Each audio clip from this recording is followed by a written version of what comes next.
Alright, before I drag my ass to work, do some more hard body. Since I got back into it, I'm hitting that issue I used to have, where if I don't do it often enough, it itches. My hands itch. So, definitely killing nerves. Nerves trying to grow back. And not letting them. This one hurts. This split that knuckle open. So that definitely a little extra sting on that. I find myself doing this in my truck all the time now too. Especially like this. Anytime a song comes on, hitting the steering wheel to the point where I think I should stop because I'm gonna fuck up my truck. But like I said, if I don't do it, it itches. So hard body training advice: if you didn't start young, if you don't plan on becoming a human weapon, I really don't recommend you start. I really don't. I don't even know how my body would respond to this if I hadn't started at such a young age. And I'm not a professional fighter, so I don't really know that this was the wisest thing for me to do. Very few benefits, lots of losses. Like, you like how soft women feel? Can't really do that after you start killing all your nerves. You gotta use the more sensitive parts of you, which I'm currently killing too. But I don't know, something about weaponizing my body makes me feel good, makes me happy, makes me feel safe, makes me feel like a protector, provider, to just know that if I gotta protect my family, if I gotta protect myself, if I gotta protect my friends, if I'm mid-combat and I break a hand or something like that, I probably won't notice until the fight's over, so I can keep it going, you know? Actually, I definitely won't notice. I can speak from experience on that. I've definitely broken my hands on people and then continued to hit them before in the past, so. And I've watched tough guys break their hand in the middle of a fight and turn into a bitch. I actually won a fight like that once. I was a young buck. I was sleeping. This is one of my favorite fight stories. This really just describes my true character, because some people say that, you know, when you're drunk, you show your true colors. I think you show your true colors when you just woke up, before you get time to think about shit. So, I was living in Pendle. I was a little gangster at that time, selling drugs, robbing people, fighting, just a little badass motherfucker. And I was asleep during the middle of the day because I had partied all night, of course. And I woke up to people in my room. They came in my apartment, came in my room. So, Luke, wake up, wake up, wake up. He's out there. I think his name was Scott. Scott's out there. He's out there. I'm like, what the fuck?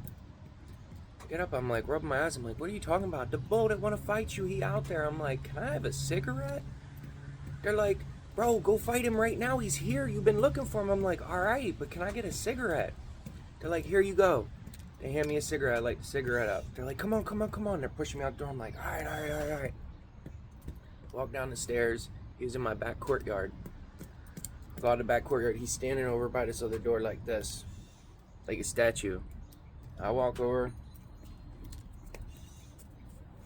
hold my pants up, because, like I said, I was a little gangster, so, of course, none of my pants fit. They all fucking sag down past my ass. Hold my pants up. I walk up to him. Get my cigarette, throw it, and just, boom, smash him right in his face. I don't know what he was thinking. He should have put his hands up. I smashed him right in his face. And he grabbed me and he threw me into this little grill, because we were in a little corner there. Throws me into this grill. I hit the grill. I get back up. He go to hit me again. I dip. I hit him a couple times. He go to grab me again. Rustling in the mud. We get up. He throws this hammer. He don't just throw nothing but hammer fist. And it was real slippery outside. He went to throw a hammer fist. I went to move. Couldn't move quick enough. He hit me right here. Boom! Smashed my nose. All I hear is everyone like, oh my God, Luke, your nose, your nose. I'm like, what the fuck is y'all talking about? I go to feel my nose, this shit's over here. I'm like, oh. And I snapped it back. The little bone piece at the end, it came off like a little puzzle piece. My whole shit was off, so I just snapped it back in, and it made an audible noise. It was and I watched all the color just drain out of his face. He started backing up real quick, backing up. So I'm chasing him, trying to get some more hits in, because now I'm mad. I'm like, man, you fucked my nose up, I'm gonna fuck your nose up. I'm trying to punch him in the face, and he's full guard now. I can't get no punches in on his face, and I'm swinging so hard. I'm getting so mad that I'm slipping everywhere. And I go to hit him, and I slip, and he shoved me to the ground, and he come down like, whoa, like full force, straight down, but his dumb ass hit me in my shoulder blade, and his whole hand just crunched. I heard his hand, like, I heard bones break. He go, ah! He go, ah, like a little bitch. My hand. I said, I can fuck about your hand, fat boy. Get back here, bitch. I start chasing him down. That fat little fucker ran, man. He ran. I'm chasing him down. Get back here. I'm trying to punch on him. That motherfucker like twice my size, too. And, yeah, that's how that went. After the fight was over, I realized I had broke my hand, too. You know, but that shit don't start hurting until, like, a little while after, when it started puffing up. Yeah, we never saw him again. He never came around again. So, I don't know if you want to consider that a win or a loss, but I'll take that win any day. He never came back to my territory at all. I'm pretty sure he actually moved zip codes away after that. And his best friend, who I won't name for very personal reasons, all respect and love, his best friend, who swore I was going to get beat up, tried saying I lost that fight, and I was like, alright, you're next. And then he didn't come out of his house for 6 months. 6 months. How do I know that? Because I could see his house from my house, our back courtyards. I could look in through his window, and I would watch him look all over the place, and come outside, open the door just enough to light his cigarette, and like look around, hit his cigarette, and if any door opened, he'd go back inside real quick. So there is really a good key is psychological warfare to being built out of fucking steel, man. That shit scares the fuck out of people. When they know that their best ain't enough to fucking do much to you, that fight's won before you even swing. Intimidation is key. He wasn't intimidated till he realized he couldn't hurt me, though. He thought because he was bigger than me, because I was skinny, because I was short, he thought he was gonna fuck me up. Think again, fat boy. I'd love to fight him again just for shits and giggles, even though I'm a grown-ass man now. If you out there, Scott, you find this video, you think you're tougher now than you were then, come at me, bro. Let's throw some hands for good old times. Funniest part is that me and that kid never actually had an issue. It was all because of someone else talking shit. And then but the person who was talking shit, I used to let them talk shit because I fucked their sister all the time. So it's like, dude, I'm banging your sister, obviously. You're gonna talk some shit. Oh, you're a bitch, this, that, and the third. Alright, whatever, bro. I'm a bitch, but I'm fucking banging that bitch every night, so. I know he could hear that shit too, because their rooms were back to back. I'd be sneaking in her window at like midnight, 1 o'clock in the morning, and just getting them cheeks, bro. So I let him talk shit, but his best friend thought he could talk shit because he's so used to hearing him talk shit. I couldn't let that slide. Like, bro, I'm not fucking your sister. You're not about to talk shit on me. Fuck out of here. So, yeah. That's the story time for today. Dude, I'll tell you, this hard body shit is crazy. I'm still not feeling nothing. Not a thing. The memory for this type of training is insane. For the amount of a break that I took versus how long I've gotten back into it to where I'm at right now. This is insane.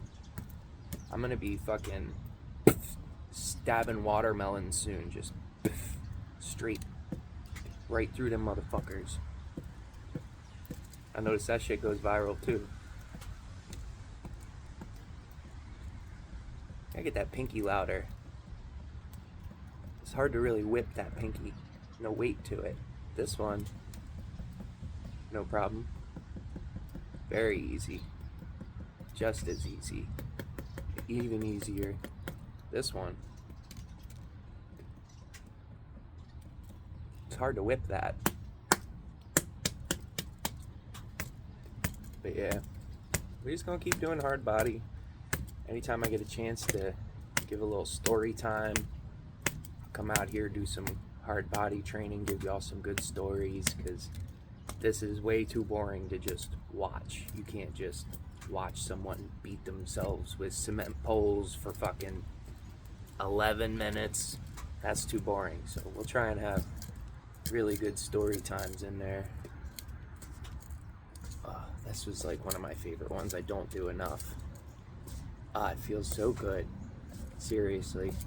Someone who doesn't do hard body training, give this one a try, because I don't really think that's too dangerous for you. I don't think it's going to cause much. But this part of your arm, your whole forearm, hit like from wrist, so like right where your joint ends, and push this way and have the force roll down. That just, I don't know, it's more like a massage than hard body training. But I'm pretty sure I told you in the last hard body video I did, this is one of the most effective, useful fucking ones out of them all, because if you can turn a block into a strike, they're both the same movement. You got something coming in towards you and you deflect it and make contact at the same time, your opponent is so off-centered. I mean, that's when you get them opportunities for like fucking crazy combos. So, like that. But you want your elbow to never move from your target. So if my elbow is gonna go that way, I don't ever want to let it get forced this way. That's like the key in my intentions. Sure, there's other people out there that disagree. There's always someone who will fucking disagree. But they never want to fight. That's the worst part. I don't mind it too much in the fitness community. When I do my push-ups and someone says I'm doing them wrong, I'm not going deep enough, I'm not going high enough, my range of motion, the way my fingers are, the way my hands are spun, blah, blah, blah, blah, blah. I don't really mind that too much, because at the end of the day, they're all great. If you're working out, it's great. It's better than what most people do, which is not work out. But when it comes to fighting, or training to fight, unless you're someone I already have respect for, like Kung Fu Hustle, that's a great channel. That guy's fucking hardcore. I would fucking love to fight that guy. He'd beat my ass. He'd beat the shit out of me. But I'll tell you what, the experience and knowledge you would gain from just getting your hands on with a motherfucker like that, bro, that's weeks of classes. Weeks and weeks of classes. For me. I don't know how y'all learn. Maybe y'all learn from, the basic karate. Oh, Kia, what? Mitsubishi, Toyota. Nah. Let's get hands on, bro. So, yeah, unless you're like him and you have like a lot of content that I can relate to, I can see your training, like he could definitely tell me. I would be so open if he was like, yo, bro, the angle that you're doing this on, I want you to do it more like this. I would listen. I would give it a good shot. If it didn't work well for me, I wouldn't continue to do it, but I would definitely give it a good shot. However, trolls with no footage, trolls that I don't know, random, I keep calling them trolls, but maybe just random people who just think they fucking know every fucking thing. If I'm doing it so wrong, show me. let's get hands on. Let's do it. Make your own rules. I don't fucking care. I'm not that guy. I'm not gonna make a bunch of rules that make me win. I'll play by your rules. Whatever rules you want.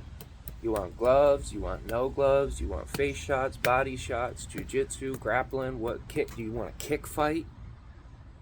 You want a kick fight? I don't even care. Like, if you think I'm doing it wrong, if you think I'm full of shit, let's fucking go, man. That's the frustrating part. And the worst thing that I hear from people, oh, I don't want to hurt you.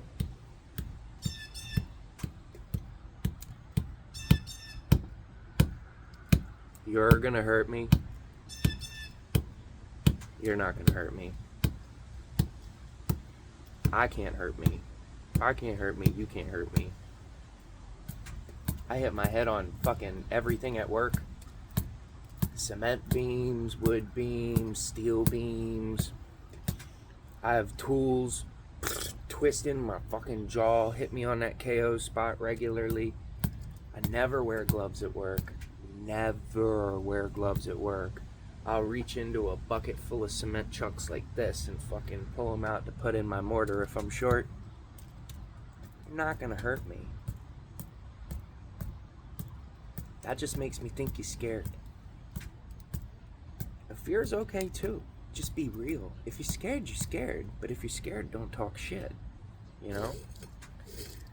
You want to throw these hands? You want to get old school? Be a warrior? Hit me up. Nobody wants to smoke. I don't understand. And I'm not going to hurt you. That's another thing. I'm like, oh, I'm scared to hurt you. Well, you have no self-control. Because I ain't scared to hurt you. I'm going to hurt you enough to where you don't want to fight me right now, but you ain't going to the hospital. I ain't going to break your shit. That's saved for like bar fights and shit, you know, like actual self-defense. As far as a competitive standpoint, I'm very in control of myself. More so when I'm fighting. I think that's how I fell in love with fighting, because it's the only time my brain calms down. Like right now I got at least 10 different questions and 10 different answers. They don't even go together. I'm thinking about my work schedule. I'm thinking about what I'm about to say to you next. Thinking about what else I can do with the rest of my fucking day. The first repair I gotta make. You know, that shit my girl said to me last night. Trying to remember what time I went to bed. I always got a million things going through my head. And it's noisy. But when I fight, all I really hear for the most part is like,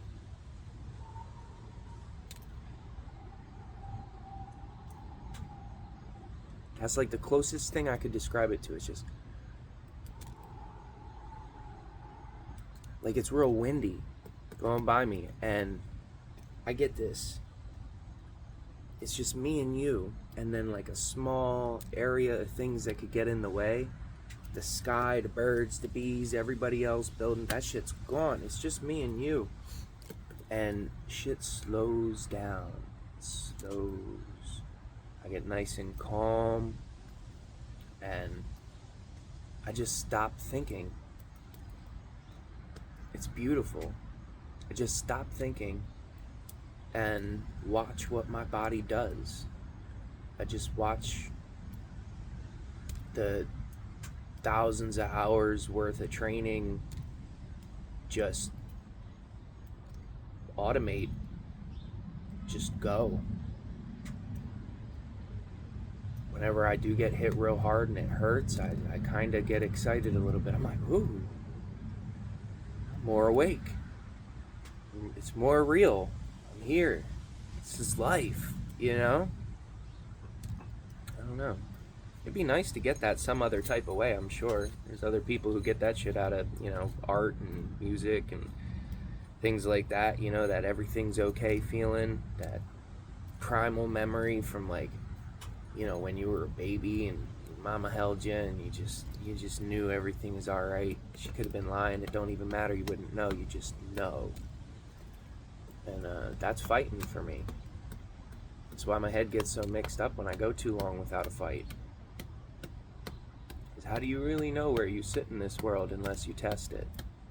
How do you know how tough you are unless you find another tough motherfucker?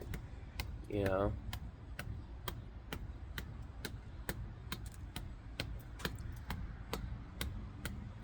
I don't know. So, open invitation here, guys.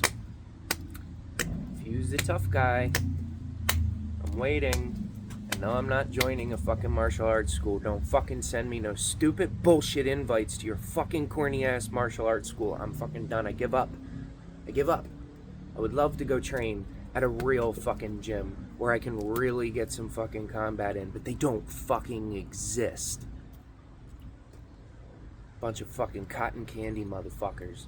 It's all about money, just like everything else. Money, money, money. Oh, if you sign up for a 1 year membership or 2 year, you have this many hours. But no, shut the fuck up and stop trying to fucking make this a business, bro. What happened to the fucking old school nitty gritty? We're here to fucking make you a tough, big, bad, mean motherfucker. What happened to that? Oh, self-discipline and respect. And the last thing we want is for anyone to get hurt. If someone's getting hurt, how are you teaching them right? If we're sparring, right, and I hurt you in a sparring session, what are you learning? Because when you get into some real shit on the street, they want to hurt you. That's why I miss, like, it's kind of like if you went to Barnum and Bailey's 3-ring circuses, the first circus you ever been to in your life. The rest of them suck. You know? I went to Bushi Karate for my first experience into the trained fighting world, and I'll tell you what, man, best and worst thing I ever did. Best thing because I started there when I was 15, didn't make it much past 16 because I got kicked out for refusing to hit a girl hard enough.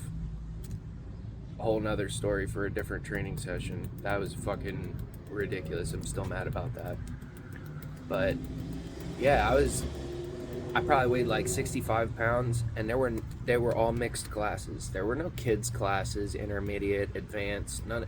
No, there were classes, period. You could take as many of them as you wanted during the day, and you could even stay in the gym all day. I used to show up, man, when I had off of school or during the summertime, I'd ride my bike up there as soon as I fucking woke up, and if there were no classes, I'd sweep the mats for the sensei, and wipe them down, and make sure all the trash was taken out, and then I would do my own drills. Sometimes I'd get really lucky and the sensei would come out and see what I was doing and like coach me additionally for free, like pure one-on-ones, just because he saw me there all the fucking time. So I would get like a little individual time with him, or like the older guys that would compete, they would be there training a lot before competitions. And they used to love to take me as a training partner because I never complained when they'd kick me really hard or punch me really hard. In my head, it just made me tougher. I'm like, damn, if I can eat hits and kicks from this guy who literally just hits and kicks people all the time, there's no one at school I got to worry about. That was my mentality, and it was very true. I trained with cops, big ass fucking cops. And my sensei always wanted it to hurt. He said it should hurt. If it doesn't hurt, you're doing it wrong. He's here to teach us. And it's a bad world out there. And no one out there is going to give a shit about you. So we can't give a shit about you here, or you'll be fucked when you need it. We did weapons disarm training, which was really cool. We did Aikido, basic karate, jiu-jitsu, Aki Jiu-Jitsu. Aki Jiu-Jitsu is the shit. It's the shit for fucking real life application. If you could just I think that'd be my best word of advice for anyone who wants to know how to defend themselves but has no interest in fighting. Like, you just want to get away. You want to avoid fights, and if one comes your way, you want to be able to stop it and get away real quick. Couple Aikido with Aki Jiu-Jitsu and you're good. Like, real shit. That shit is no fucking joke. Aki Jiu-Jitsu just means standing Jiu-Jitsu. In the streets, staying on your feet is a big thing. Big thing. You don't want to end up on the ground because you get kicked by other people. They kick you hard. They try to break your face. I know this. I've been kicked many times. So yeah, the Aki Jiu-Jitsu prevents a good bit of that. And the keto is just, once you learn a keto, like I swear, like you don't even need to know like that much of it. Just learn the hip toss. Learn the hip toss and learn some basic arm and headlocks, Aki Jiu-Jitsu arm and headlocks, and the people will swear you're a trained martial artist. Because, dude, with them hips, when you get that little muscle memory for them hips, man, I swear, I could still flip somebody fucking twice my body weight easily. I could easily hip toss a 300-pound man by accident. If he got too close to me and I felt it line up, if my body noticed some good foot placement and a hip-on-hip contact, you're going down, bro. So fast. So, I guess that's enough bullshitting for today. A nice long hard body video. My hands still don't hurt at all. So, I don't know. I think we're gonna retire the cement pole and move on to something a little more painful, maybe a bucket of gravel. Yeah, I think a bucket of gravel's the next move. But hope y'all enjoyed story time today. It was fun to share with you guys. And maybe I'll get lucky, the stars will line up and some bad motherfuckers watching this video like, I want a piece of that fucking guy. So y'all have a blessed day, and you'll get you some gains, guys. Make some goals and fucking achieve them. Oh.